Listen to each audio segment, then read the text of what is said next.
再来看新北市一间幼儿园饲囡仔食爱困药仔这案继续的传烧。卫生福利部今仔公布上新的检验结果，有33通电话表示讲想要互囡仔验看卖，实际上有29个人去验，28个阴性，1个人搁在检验中。各界继续关注新北幼儿园饲药案，卫福部15公布上新疗药检验统计。前往就医的29位儿童中，4个人来自司法幼儿园，目前28人阴性，1个人检验中。另外有33位幼童的家长希望加检头毛。资料全部就提供给新北市政府啊，那新北市政府是不是要再进一步连结啊？就是我刚刚提到的这几个单位，比如说是台北荣总啦，中山医学大学、附设医院呐，甚至说我们的调查局。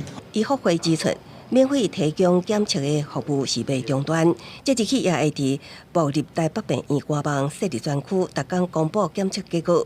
那幼教团体是徛出来呼吁，唔通因为这个案抹平全体教保员的拍拼。目前全国幼教界的教保人员已经是士气非常的低落，每个教保员都觉得自己像是过街老鼠，人人喊打。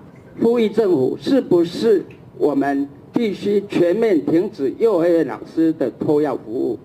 毕竟他们并不是托喂药的专业人员。即马幼儿园饲药案也正做拿到2024总统选战攻防议题，国民党继续开记者会，澄清相关通报事实，批评民进党错方向。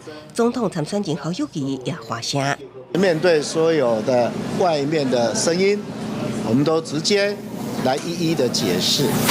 但是这个过程当中，不断有政治人物可以在这个议题上做不实的抹黑跟操控。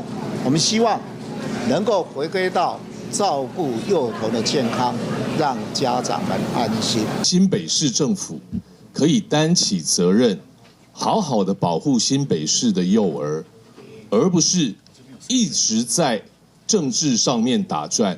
一直在时间序上面打转。罗清德电影回击，爱拿赢唔通想要推卸责任，呼吁新北市府做好后续保护，协助幼童工作。记者综合报道。